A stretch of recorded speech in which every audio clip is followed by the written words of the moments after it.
أهلا بيكم في قناتي جحيم النرجسية.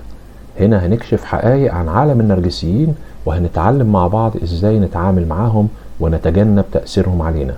تابعنا علشان تعرف إزاي تقدر تستعيد حياتك وثقتك بنفسك، وما تنساش تدعمنا بلايك واشتراك في القناة، وكمان تشارك الفيديو علشان ننشر الوعي ونساعد ناس تانية محتاجة للدعم. يلا بينا نبدأ حلقتنا على طول. علشان تعرف كويس قوي ايه اللي بيخوف النرجسي حقيقي، فلازم تكون فاهم ان اهم شيء في حياة النرجسي هو الامداد، والامداد ده موجود عندك انت، وهو عبارة عن كل حاجة ممكن النرجسي يستفيد بيها منك. وللأسف الإمداد ده هو اللي مخلي النرجسي دايما مستمر معاك ومحافظ عليك ومش بيسيبك. لكن للأسف الإمداد اللي عندك ده يوم بعد يوم بيجي عليه يوم يخلص، ويوم ما بيخلص الإمداد اللي عندك ده أنت بالنسبة للنرجسي مش موجود، مالكش أي قيمة أو أهمية، وهيبدأ يدور على غيرك يعوض بيه اللي ناقص عندك. بكل تأكيد في يوم من الأيام كان النرجسي بيتصرف معاك كأنك أهم حاجة في حياته، وما بيقدرش يستغنى عنها أبدا. لكن هو بيبقى عارف كويس الكلام اللي المفروض يقوله والتصرفات والخطوات اللي المفروض يقوم بيها علشان يقدر يحصل بيها على الإمداد اللي عندك. وهو ده اللي النرجسي بيشتغل عليه من بداية معرفته بيك. عقل النرجسي ما بيشتغلش بنفس الطريقة اللي بيشتغل بيها عقول باقي الناس، ولازم تفهم ان ده عبارة عن اضطراب في الشخصية، واي حاجة بتحصل في العلاقة مش سببها انت ابدا، ولكن بسبب الاضطراب ده. علشان نبقى فاهمين بس يا جماعة اللي بيحصل، الامداد بالنسبة للنرجسي عبارة عن درجات، يعني في امداد على قمة الهرم وفي امداد متدني تماما. وافضل امداد بالنسبة للنرجسي او اللي بيكون يعني على قمة الهرم زي ما قلنا هو صورة النرجسي وشكله، وازاي ان العالم يبص له، وهيحمي النرجسي صورته دي وهيدافع عنها بأي تمن. أما الإمداد المتدني وهو الخاص بالتلاعب والتشهير والسيطرة علشان يقدر يقلل من قيمة الناس اللي بيتعامل معاهم أو ضحيته، علشان هو يحس بالرضا ناحية نفسه.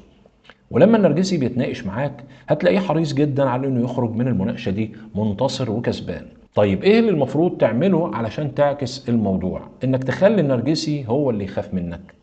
اللي عليك تعمله باختصار شديد جدا هو انك تهدد مصدر الامداد الاهم بالنسبه للنرجسي، واقصد هنا صوره النرجسي وشكله قدام الناس. النرجسي يا جماعه بيخاف لدرجه الرعب على صورته دي، وكل جهده بيكون متركز على انه يحافظ على شكله قدام الناس مثالي ورائع. وبمجرد ما بيحس النرجسي بتهديد ولو بسيط لصورته بيحس بكل الخوف اللي في الدنيا والرعب اللي ما بيقدرش يتحمله.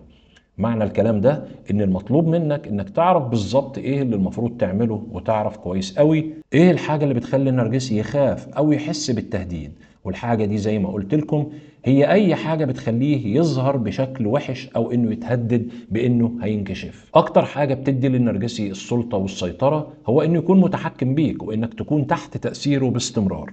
علشان كده الشيء الوحيد اللي تقدر تعمله وتخلي النرجسي يخاف منك هو مش انك تخليه يحس انك خلاص ما بقتش تحت تأثيره او تحت سيطرته بس، ولكن يفهم كمان انك خلاص ما بقتش بتتأثر بيه او بأي تصرفات بيعملها او اي كلام بيقوله ما بقاش من ضمن اهتماماتك اصلا. الوضع ده يا جماعة بالظبط كده بيقلب الترابيزة على النرجسي، بيخليك في وضع تقدر فيه تستعيد قوتك، وبتقدر تتحكم في الموقف لما بيفهم منك ان خلاص ما بقتش محتاج له ولا لوجوده في حياتك. المشكلة الأكبر بالنسبة للنرجسي واللي فعلا بتهدده تماما أو بتهده بمعنى أصح هي إنه يتمسك عليه أي حاجة، بمعنى إنه يكون في إثباتات على جريمة هو عملها وما ينفعش إن حد يعرف بيها. لما بيكون معاك حاجة زي كده وبيجي الوقت اللي تنفصل عنه أو تنقطع علاقتك بيه، بتقدر توقفه عند حده وتمنعه من إنه يحاول يطاردك، لأنه هيكون خايف إنك تكشف الحاجات اللي معاك دي قدام الناس. فبتقدر بالحاجات دي انك تحمي نفسك من اي محاولات منه للاساءة ليك بعد قطع العلاقة او الانفصال، زي طبعا تشويه السمعة او انه يتكلم عنك بطريقة سيئة عند الناس. مش شرط ابدا على فكرة انك تستخدم الحاجات دي ضده، ولكن انت بتستخدمها بس لحماية نفسك، لان خلي بالك الحاجات دي بتكون مصدر قوتك، ولو استخدمتها بيكون طبعا خلاص ملهاش اي داعي ولا لازمة بعد كده، لكن انت بتستخدمها للضغط عليه في انه يبعد عن طريقك ويسيبك في حالك. المرحلة دي يا جماعة من أصعب المراحل على النرجسي، لأنه بيكون فاقد السيطرة تماما، وانت كده بتكون سحبت البساط من تحت رجله، وانتهى بالفعل أي إمداد كان بيتغذى عليه منك. حاجة مهمة كمان انك حتى لو مش معاك اي شيء ضد النرجسي، كل المطلوب منك انك بس تبعد عنه وتقطع العلاقة وتقطع التواصل بالكامل معاه، بغض النظر عن اي كلام او اي تصرفات هو بيعملها، ومهما كانت الاهانات المؤذية اللي بتوصلك منه.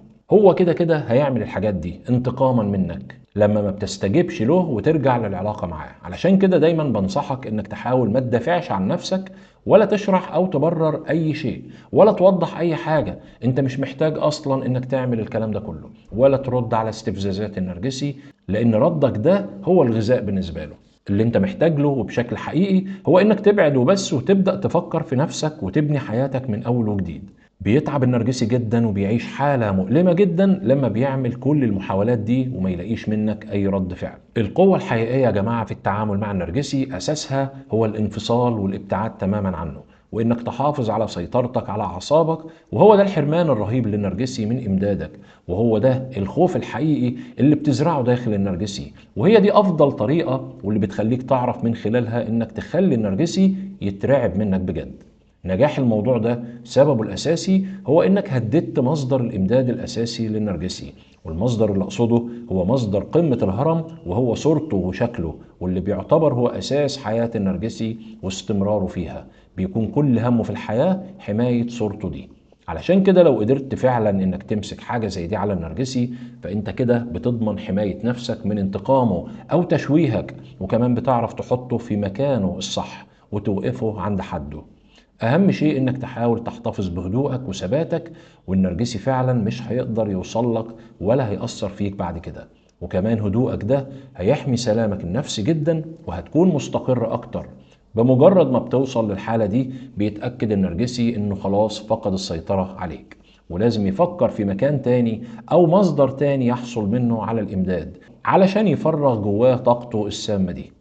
أنا عارف طبعا إن وجود أطفال في علاقة نرجسية أو تربية الأطفال مع شخص نرجسي بيكون شيء في منتهى الصعوبة، لكن زي ما قلت قبل كده حاول إنك تقلل التواصل بينك وبين النرجسي قدر الإمكان وعلى قد ما تقدر، وما تسمحش أبدا بأي نوع من الكلام خارج حدود تربية الأولاد أو ما يخصهم. نصيحة مهمة جدا، حاول تحرم النرجسي من رد فعلك على قد ما تقدر، لأن هو ده أكتر حاجة النرجسي بيدور عليها.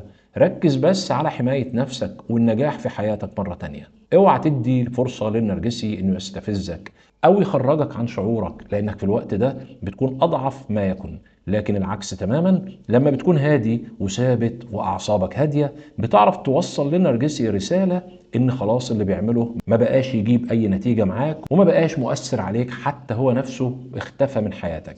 خليك واثق ومتأكد من انك عندك القوة اللي تخليك تقدر تستعيد حياتك من النرجسي، وتوقف عملية استنزافك منه، وتوفر طاقتك وإمدادك ده لنفسك وبس. أتمنى تكونوا استفدتم من حلقة النهاردة، وياريت تشاركونا تجاربكم في التعليقات، وكمان تشتركوا في قناة جحيم النرجسية وتفعلوا الجرس. ولو عجبكم الفيديو ياريت تدعمونا بلايك ومشاركة.